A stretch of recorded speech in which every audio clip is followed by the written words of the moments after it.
Hi everyone, welcome to the third series of MCQs on research methodology for PhD entrance examinations, University of Lucknow. Let's quickly proceed further with the set of MCQs.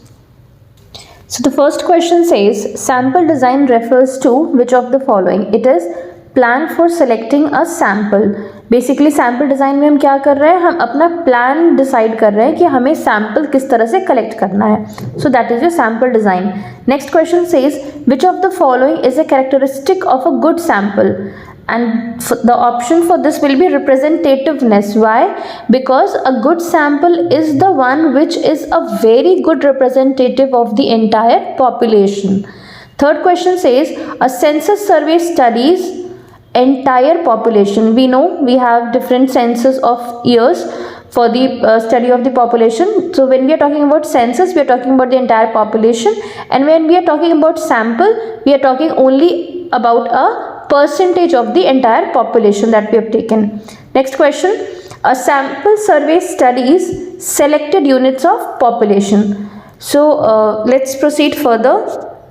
Next is which of the following is a probability sampling method. Probability sampling कौन सी होती है जिसमें हम biased नहीं होते, it is merely a chance कि कौन सा सैम्पल सेलेक्ट हो रहा है. सो इसका आंसर होगा simple random sampling. Next, in simple random sampling each unit has equal chance of getting selected. Seventh, stratified sampling divides population into groups based on homogeneity. stratified sampling में क्या होता है कि जितना भी हमारा सैंपल आया है उसको homogeneity के बेसिस पे हमें ग्रुप करना होता है. Next we have cluster sampling is useful when population is geographically scattered. That means the population is not confined at one place. जो हमारे respondents हैं, ideal respondents जिससे हमें data collect करना है, they are scattered. Next we have systematic sampling involves selecting every kth unit, and k जो है हमारा that is the value that is decided in the due course of the study. Next which is not a non probability sampling method. Non probability का मतलब जिसमें बायस involve है, तो इसमें answer आएगा स्ट्रैटिफाइड सैम्पलिंग, क्योंकि स्ट्रैटिफाइड सैम्पलिंग हमारा probability sampling method होता है, बाकी सब बायस्ड सैम्पलिंग मेथड्स हैं. Next is convenience sampling is based on researcher's ease. As the name suggest, convenience मतलब जो रिसर्च कर रहा है उसकी कन्वीनियंस के बेसिस पे डेटा कलेक्ट हुआ है. Next question says snowball sampling is useful for hidden population. Snowball sampling क्या होती है?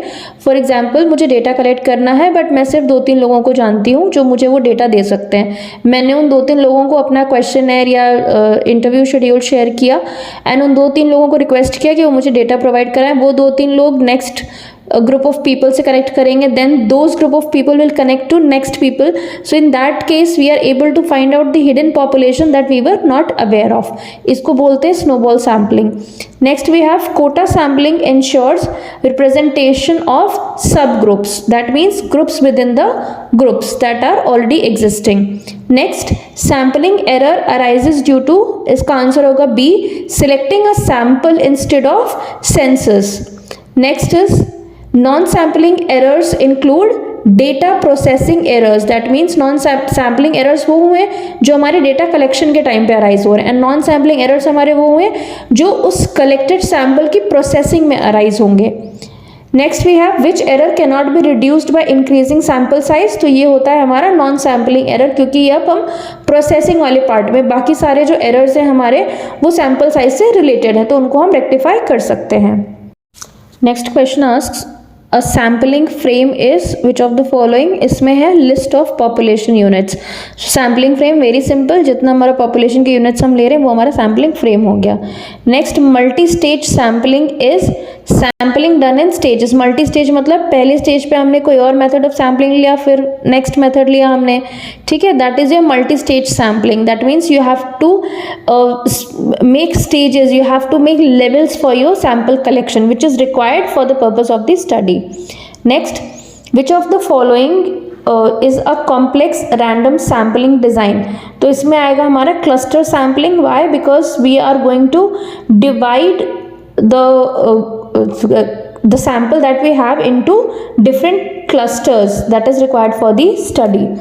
Next we have stratified sampling ensures representation of all strata. क्योंकि stratified sampling में हम क्या कर रहे हैं? We are making groups on the basis of homogeneity. Next, Which sampling is best for heterogeneous population?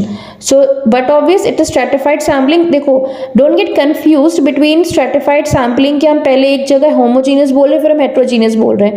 heterogeneous ही हमारा population है, बस उस heterogeneous population में से हम homogeneous groups find out करके homogeneity के basis पे different groups बना रहे हैं, तब हमारा stratified sampling होता है. यानी कि population different है लेकिन उस डिफरेंट पॉपुलेशन में से भी हमें कुछ आइडेंटिकल यूनिट्स निकालनी है और उन आइडेंटिकल यूनिट्स का एक ग्रुप फॉर्म करना है. Next question is sampling error can be reduced by increasing the sample size. Because जब भी सैम्पलिंग में कोई एरर आता है तो हम जितना बड़ा सैम्पल साइज रखते हैं उतने कम एरर के चांसेस होते हैं. So this we all are aware. So sampling error can be reduced by increasing the sample size. Next question, non response error is a type of non sampling error. Non response error की मतलब कि जिन respondents को आपने अपना question या interview भेजा था fill up करने के लिए, उन्होंने कोई रिस्पॉन्स ही नहीं दिया है. So in that case there arises some kind of biasness. So in this situation इसको हम नॉन सैम्पलिंग एरर बोलेंगे. जैसे फॉर एग्जांपल आपको किसी ग्रुप ऑफ पॉपुलेशन का इनकम जानना था, तो मान लो जैसे कि हाई इनकम वाले रिस्पॉन्डेंट्स ने रिस्पॉन्स ही नहीं दिया आपको, तो आपके पास सिर्फ लो इनकम और मिडिल इनकम की डेटा अवेलेबल है. Next, which method uses researchers expertise? Very simple, it is judgment sampling. And last question says area sampling is a type of cluster sampling. As I told you, cluster sampling में we are dividing the sample on the basis of some geographical location or natural environment. So in that case जो area wise sampling होती है वो हमारी cluster sampling का part होती है. So I just hope the questions are clear. Any questions, any queries you can mention down in the comment section below. Do subscribe the channel and stay tuned for the next video.